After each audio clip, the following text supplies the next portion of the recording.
Have you ever wondered what the weather's really like when you live in Phoenix, Arizona? Now, a lot of people talk about, what it's like, and it's hot, dry heat, this stuff, but what's it really like? What's it really like when you live in Phoenix? And we're gonna go month by month throughout the entire calendar year to give you all the down and dirty details on the weather in Phoenix, Arizona. Guys, when I moved here, there were some myths that I heard about Phoenix that really aren't necessarily all that true, and some things that no one ever talks about that I was like, whoa, that's new. I never knew that, And so we're gonna cover all those things and more so you are fully informed, more than the weather app, when you live in Phoenix, Arizona. Let's go.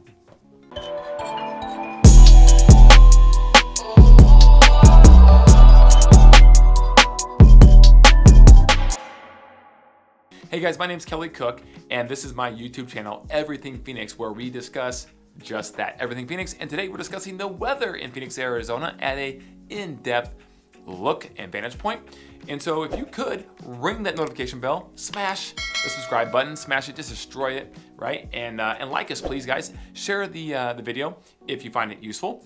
Comment below, let us know what you think about this video as we proceed to talk about the weather at a very detailed pace here, okay? So we're gonna go through month by month. I've not seen another video on that, but there could be one. But we're gonna do it anyways because I think it's very valuable so that you know the weather patterns if you're gonna move to Phoenix, Arizona. So without further ado, let's get started on the weather in Phoenix. Okay, now, we all know it's hot.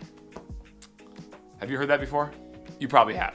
Have you heard it's a dry heat? You probably heard that one too, right? Have you heard that it's dry in general? How about all those things? Well, let's discuss those and let's dive in so that you know what to expect throughout the year as the year progresses from January all the way to December. So let's start with January. Okay, guys, January, one of the top 3 months of the season in Phoenix, okay? Meaning there's the most people that come into Phoenix, January, February, and March. That's the prime season where golf is the most expensive and furnished rentals are the most expensive. There are the most people visiting, snowbirds, etc., in those 3 months. January is one of them, okay? It's the high season, right? So January, you get the first of the year, and let's talk real quick before we go any further about inventory. January is also when the most inventory comes onto the market if you're looking to sell or buy, wink, wink. A lot to choose from in January because everyone waits for the holidays to be over, and then you see the graph of housing inventory do this all year long in a normal market in Phoenix, and then you get to January and it goes right, all the inventory hits the market, and then there's more demand that comes up and rises up to meet it because of all the people looking to come down and visit because weather is perfect almost, right? So January, guys, weather is just that perfect. You have averages that are going to be in the high 60s to low 70s through most of the day, guys, and that afternoon sun is just gorgeous, spectacular. You can have a t-shirt on, shorts, do whatever you want to outside. It is beautiful from the time of about 9 o'clock through about 5 o'clock when the sun starts to go down. When the sun goes down, okay, and it gets a little dark, it does get chilly, guys. So temperature will drop because we are in the desert and it's a dry climate. It will drop fairly significantly to the point where it's going to be a little uncomfortable if you just have a t-shirt on, right? So it'll get down anywhere, depends on what day it is, right? Or if it's unseasonably cold, but it'll get down in the 40s in January. And sometimes it will get down into the 30s. Guys, January is one of the 2 coldest months of the year for Phoenix, Arizona. And the other one is probably, well, you gotta wait. You gotta wait to find out, okay?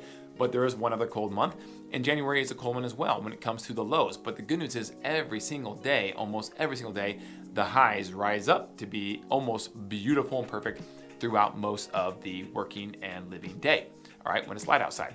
But it will get down in the 40s and it will get down in the 30s sometimes as well. And they call those frost warnings. Now, duh, right? When it gets below 32, things freeze. So the question is, Kelly, does it really get below 32 degrees?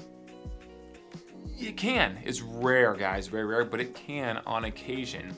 And if it gets around 36, 35 degrees, which is a little more like it when those rare moments do occur, you do need to go out and you need to cover your plants. They'll have a freeze warning or a plant freeze warning, and desert plants don't like the cold. So if it gets to be around that mid 30 degree mark, okay, even the upper 30-degree mark, they will recommend to throw a sheet or blanket over your plants, trees that are younger and smaller, to try to give them a little bit of warmth, right? To keep them away out of that cold. And that will be just enough to keep them from dying. The tips being turned brown because they freeze, and then potentially that could infect the rest of the plant, and it could potentially die. Okay, that does happen. Now, if it doesn't die, it could get the frost bite, if you will, to where you have to cut it way back, and then the 3 to 4 to 5 years you had of growth on a tree potentially could all come kind of crashing back down once you trim it all back. This happens a lot to one of the most popular trees down here in the desert, which is called a ficus tree. They are sensitive to the cold. Most desert trees aren't that sensitive to the cold, but ficuses, when they're young, especially, are more sensitive to the cold, and they're beautiful desert tree, green, beautiful leaves. But they are more sensitive to the cold, so that could happen. We have to cut it back so that it can grow back again, okay? That is January, guys. January, there's all kind of events down here, which is awesome. You have the world-famous Barrett-Jackson Auto Auction, okay?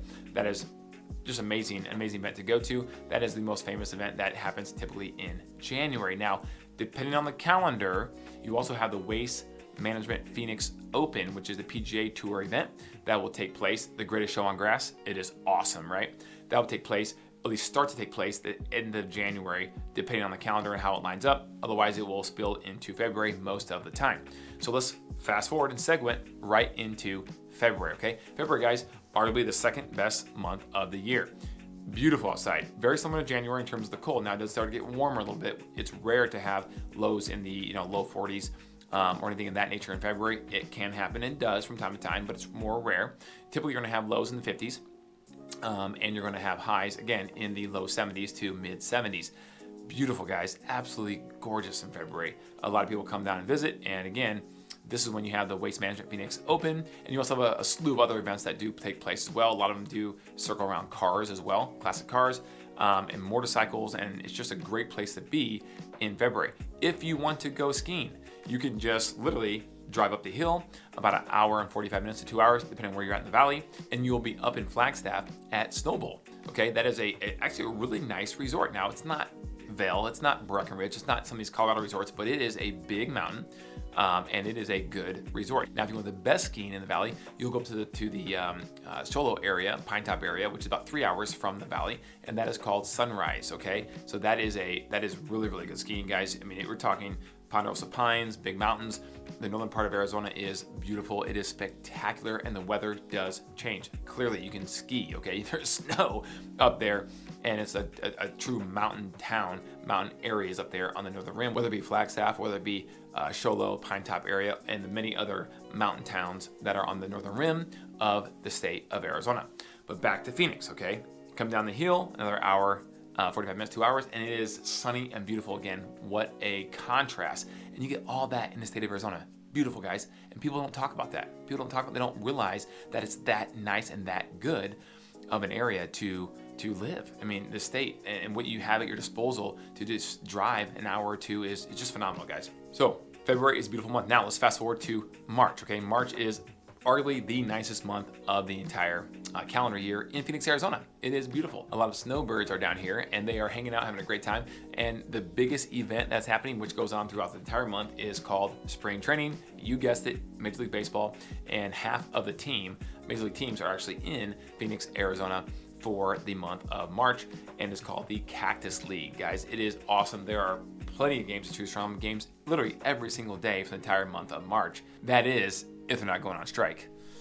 But they're back, and so spring training is just an awesome place to be. Go pay $8, $12, depends where you want to be, and sit on the lawn in the outfield and have a hot dog, and it's just an amazing time. Now, weather-wise, you're talking highs in the upper 70s. Okay, most of the time. Now, they do climb into the 80s. In fact, we're towards the end of March right now, and it did hit 90 degrees, which is unseasonably warm, but now it's coming back down to the 70s, which is just awesome, right? So again, March is a beautiful time of the year to be here, and I would recommend everyone, if you have a chance to come down to Phoenix to experience it in March, you may not want to go back to where you currently live. If you do, just a word of warning right there. I'm telling you right now, guys, okay? Take my word for it. It's awesome. All right, now, as you move into April, there's an old saying, right, that April showers bring May flowers. Well, that's not true in Phoenix, right? It could rain here and there, but rain is very rare. It's another beautiful month. The highs are in the low 80s and on average, right around that temperature, and the lows are down in the 60s now. So if you want to go out at 5 a.m. and get a bike ride in, it's not going to be a little chilly for the first half hour or so on the bike, and it's going to warm up and it's going to be just awesome, right? The mornings, the nights are just beautiful. Dusk in April, dusk at the end of March is just special, very special, and it's beautiful. You can hang out, go to a park, play on the lights, tennis, or anything you want to do outside if you have some lighting, of course, and it's just awesome, guys. You will not be disappointed. April is a phenomenal month, and there are a lot of things going on. Obviously, we have a lot of professional sports here in Phoenix, so you have the Arizona Diamondbacks starting up in April with Major League Baseball. You have the Phoenix Suns still playing, of course, in April in the NBA, and it's just special. You have hockey going on too, the Phoenix Coyotes. It's just an amazing time to be enjoying the weather here in Phoenix, Arizona. Now, let's move forward to May. May, you're getting close to the school being out, right? Kid is starting to heat up a little bit. Now, in May, if you're touching 100 degrees, that's tough. We hope we get through May without 100 degrees, because that means hopefully there's going to be more of a shorter and cooler summer. Right? We all kind of hope that, but that's not always the case. But that's the case, guys. Right now, the highs in May are typically going to be in the 90s, and as you get towards the end of the month of May, it gets closer to that triple-digit mark. And guys, we just pray that we don't have triple digits, because we like the cooler weather, right? Obviously, when it's still warm outside. By the way, 100 degrees in Phoenix is like, I don't know, maybe 85 degrees or 87 degrees, something like that, where in most other places of the country, because we just don't have the humidity, right? It's a very, very dry heat. The humidity typically is 20% or less down here in Phoenix, and we just don't have that moisture in the air, right? So it is a dry heat. I hate that saying, because no one likes to be in an oven baking, which is a dry heat, right? But you're kind of doing that to some degree when you're in Phoenix in the warm summer months. But we're in May. We're not quite there yet, but as school gets out and the kids are let loose, people start to leave in June if they don't have a lot of activities going on with the kids, the families, and they head out to someplace, a beach or whatever it may be, up north, someplace a little cooler or with water where they can do a little vacationing. That becomes the end of May, and then we transition into June. And guys, June is a little more active month. There are more people, Phoenicians locally here, that do stay for the month of June, especially ones that have families, okay? Because a lot of summer camps and things of that nature that all take place in June. There are still some sports that are being played in June, but not a lot, because they take the summers off because it's so warm outside. June, it will get into 100 degrees easy, and it will stay typically in the triple digits for a high throughout August in most scenarios, and even into September. Spoiler alert, okay? So it's going to be pretty warm in June. Now, I remember a couple years ago, we actually didn't hit like a triple digits until like the second week of June, which is awesome. We got one more week in June where it was in the 90s, and we thought, oh, this is so cool, because it was actually kind of cool. It's no pun intended. It was awesome. So that being said, June is awesome because it sometimes isn't that hot yet, okay? But there's a lot of activities going on. People hit the pools, the community pools, and that's what you do. You just stay cool. And the cool thing is the lows are still going to be in the 70s for the most part. The lows, I know, the lows, but it's better than the lows being in the 80s, the 70s. And so you can get out in the morning and get a nice bike ride, a run, a hike, golf, whatever. But if you're going to be on the golf course and it's going to approach over 100 degrees into 105 territory plus, I would recommend being done by about 10 if you can, at least by 11, because it starts warming up. Now, if you're going to have a ton of sunscreen on, and you're going to have a ton of water, you can go all day long. Some people do that. The blood is thinned out, guys. That is a real thing. Blood does thin out. You do adapt like an animal would to their environment.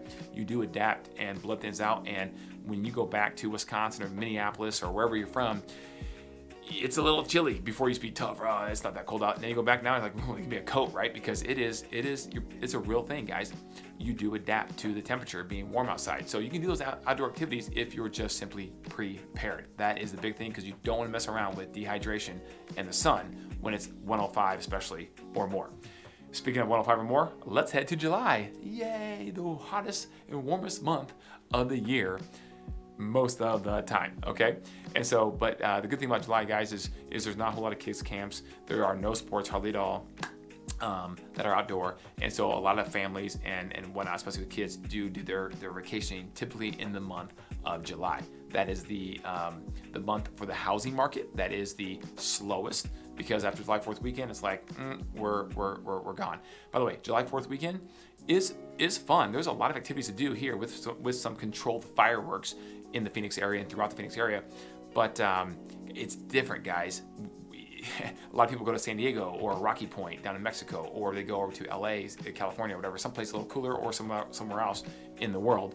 And it's just not the same as going to Omaha or places where a lot of people don't leave on July 4th weekend, and a lot of people can shoot off fireworks.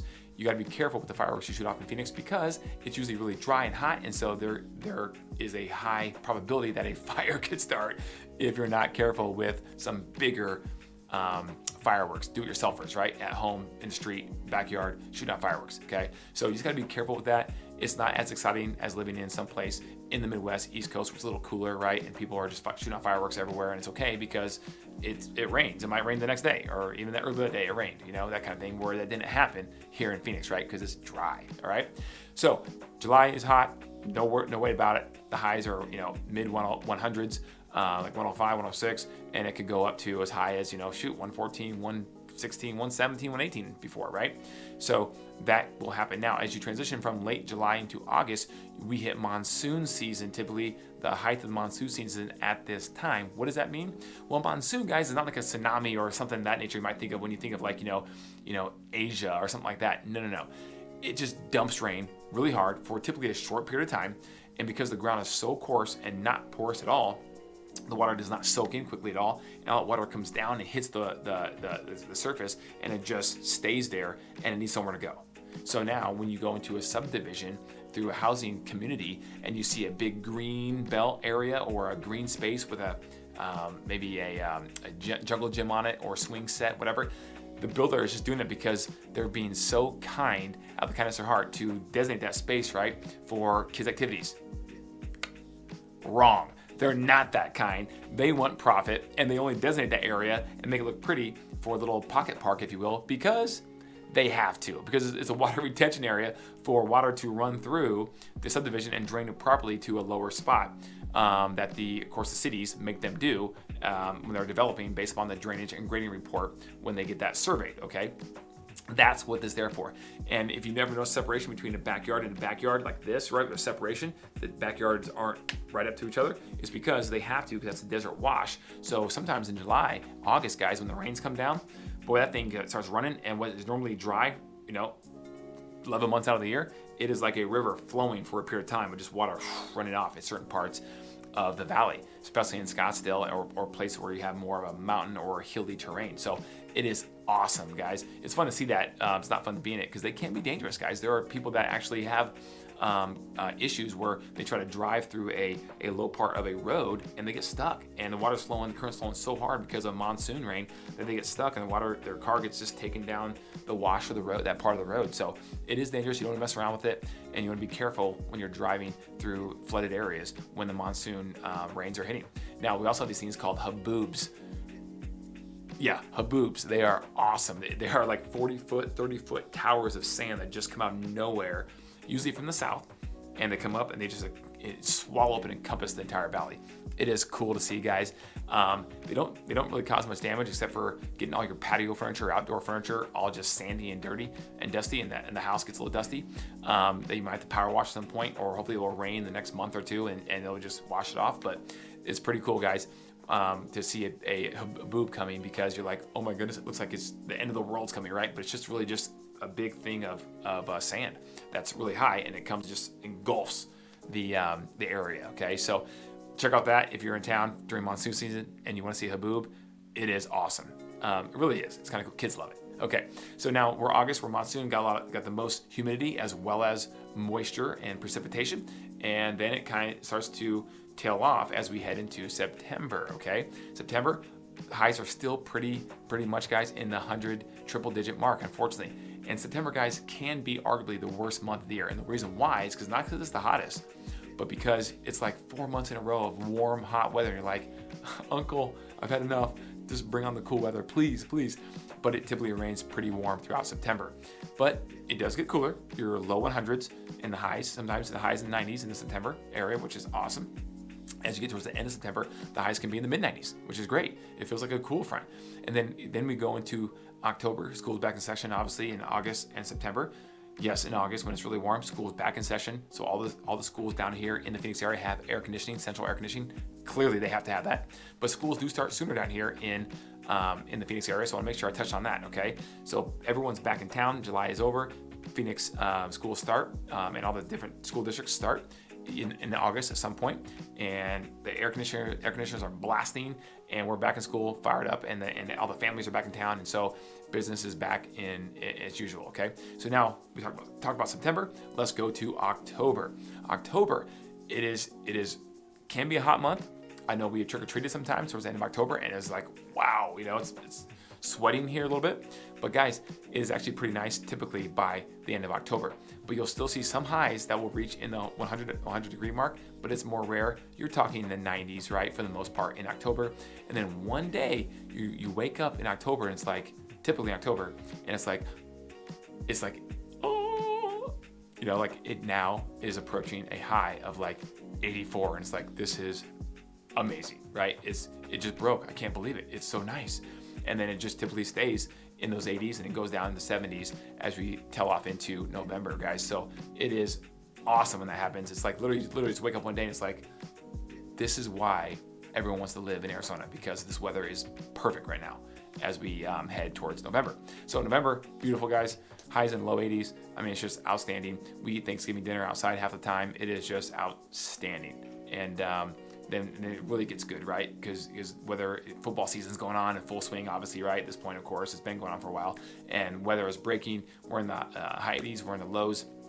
That it'll be down in the 50s sometimes in November, which is great, nice and cool. And then we go into December, which is Christmas time and the one of the coldest months of the year. In fact, December can be colder than January sometimes in the Phoenix area, where the highs will then dip down to the higher 60s, lows will get down in the 40s, sometimes the low 40s, and even sometimes they'll creep down in the 30s, the high 30s, mid 30s, okay? So again, rare, but that happens. But again, December is awesome because during the day it is just stunning and gorgeous, right?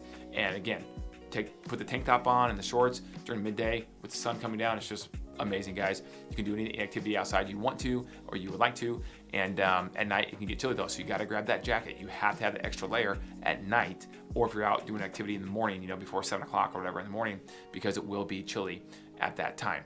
Guys, I hope that was valuable to you. That is the weather cycle throughout the entire year living in the greater Phoenix area. The temperature doesn't change much from one end of the valley to the next, and it is a big spread out wide area, guys, living in Phoenix. But the temperature does not change much at all. If it's the Northwest Valley and it's 75 degrees, it's going to be plus or minus a few degrees in the Southeast Valley, and so on and so forth. It's not until you actually get up north, head towards the northern rim or the east, where it's also the rim, that the temperature actually starts to change as you are literally driving up the hill. You can see your thermostat actually start to go down as you're driving by 1 degree, 2 degrees, 3 degrees. It moves that fast sometimes. Well, maybe it's just for me because I speed, but if you don't speed, maybe it won't go that fast. But you can literally see it right for your eyes start to drop, which is awesome too if you were trying to go into some cool weather to maybe do some snowboarding or skiing or some sledding or some tubing. You can tube in Flagstaff as well, guys, which is awesome in the snow. So guys, we went full circle from cold to beautiful to hot to back to beautiful and a little more chilly, and came full circle from January to December living in the Phoenix area, because we are everything Phoenix, guys. Thank you so much for listening to this video, and I know it was a lot of talking, but hopefully you got some value out of it, as well as some of the video and pictures we posted here on this video here today. And hopefully you will reach out and ask us if you have any other questions about weather and living in the Phoenix area. I would really, really appreciate it, and would highly, highly engage with you when you guys do decide to call at 888-KCREG11. That's 888-527-3411, or email at info@kellycookhomes.com. Guys, please comment below. Let us know what you think of the weather in Phoenix, the good, the bad, and the ugly, okay? Let's be raw and let's be unfiltered, and let's get down to business as to what we think the weather is all about and things you can do to combat maybe the extreme heat that we do face in summertime here in Phoenix, okay, guys? Thanks again very much. And guys, oh, by the way, check us out on Instagram. We're always putting cool content out on almost a daily basis there at Kelly Cook Real Estate Group. Thank you guys very much. We would love to help you with any relocation that you might want to do to relocate down to the Phoenix area, or if you're local here and you want to move up, move down. Either way, we would love to help you out because we're passionate about educating everybody and helping everybody with Phoenix real estate and everything that has to do with Phoenix. Thank you guys very much, and don't forget to call me.